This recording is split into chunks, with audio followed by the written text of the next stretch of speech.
Mr. Mean by Roger Hargreaves. Mr. Mean lived up to his name. He lived in what could have been a nice house, but wasn't. He never painted it, or mended the windows, or repaired the roof. Inside it was the same. No carpets, no curtains, no pictures, no fires. And Mr. Mean was so mean he made his furniture out of old orange boxes, and then complained about the price of nails. Why, he was so mean, do you know what he gave his brother for Christmas last year? A piece of coal. It wasn't as if Mr. Mean didn't have any money. Oh no. He had lots of money, and he kept it all hidden in a box which he kept in the kitchen. Every evening he'd sit there counting it. It was the only thing Mr. Mean liked doing. But would he spend it? Oh dear me, no.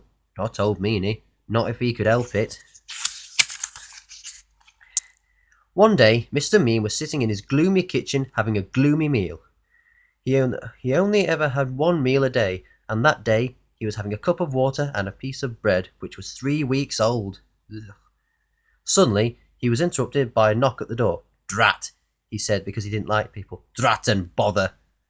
He opened the door, and there, on his doorstep, stood a wizard. A rather fat wizard.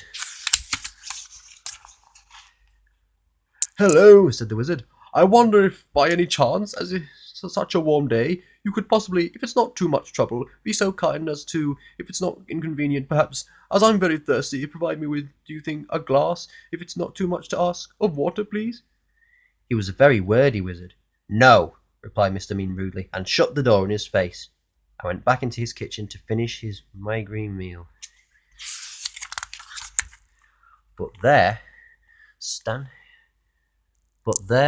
in front of him, was the wizard. How did you get in?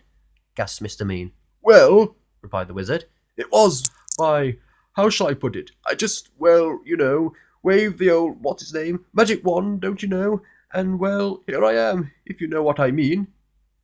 "You must be very poor," he remarked kindly, looking around.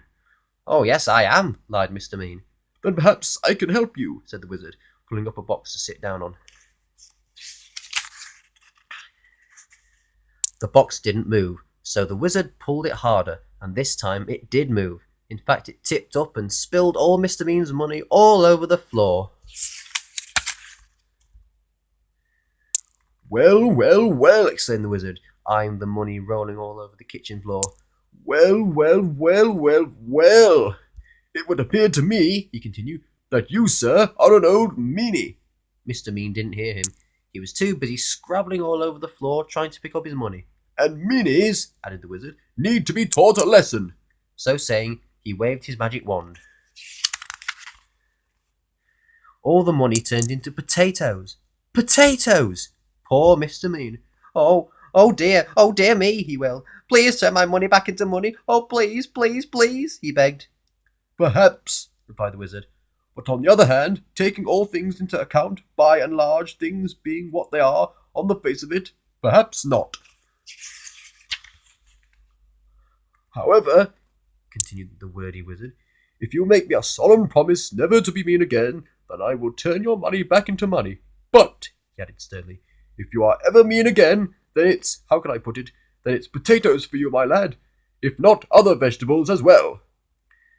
Then the wizard had the glass of water he'd come for in the first place, except it was a cup of water because Mr. Mean didn't have any glasses. Then, with another wave of his wand, he turned the potatoes back into money, and another wave of his wand made himself disappear. Stupid wizard, muttered Mr. Mean, picking up all his money. The following day, Mr. Mean decided to walk to town. He never took the bus, because that costs money. On the way, he met an old washerwoman carrying an enormous bundle of washing. Please, kind sir, she asked, could you possibly help me to carry this washing? It's so heavy. No, replied Mr. Mean. It's your washing. You carry it. But as soon as he'd said that, he felt a tingling in his nose. Mr. Mean's nose turned into a carrot. Oh no, he gasped. The old washerwoman chuckled, and then Mr. Mean remembered the wizard's words. Yes, yes, he cried in a panic. Of course I'll help you. And he carried the huge bundle of washing to where the old washerwoman wanted. And the carrot turned back into a nose, and off he went. The old washerwoman chuckled again and turned back into the wizard. It had been him all along. On his way into town, Mr. Mean passed by a cottage garden. In the garden there was an old man chopping wood. He saw Mr. Mean going past and called out, "Excuse me," he called. "Could you give an old man a bit of a hand, young fella, me lad?" "No," replied Mr. Mean. "It's your wood. You chop it." But as soon as the word had passed his lips, guess what happened? His ears turned into tomatoes. "Oh no!" he gasped. The old man chuckled, and Mr. Mean remembered the wizard's words. "Yes, yes," he cried.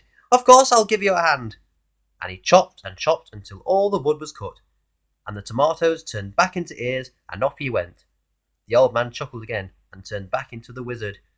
He was teaching Mr. Mean a lesson, just as he'd promised.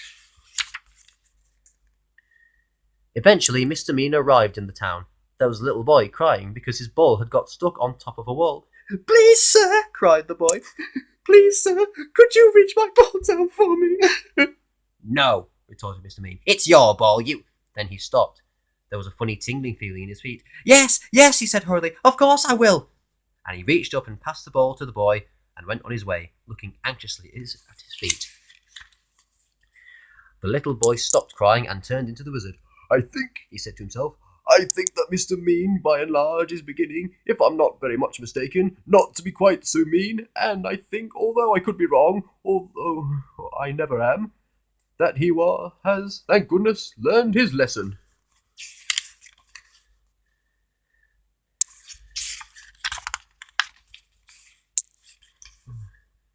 Today he's nothing like so mean as he used to be, and he doesn't keep his money in a box in the kitchen anymore.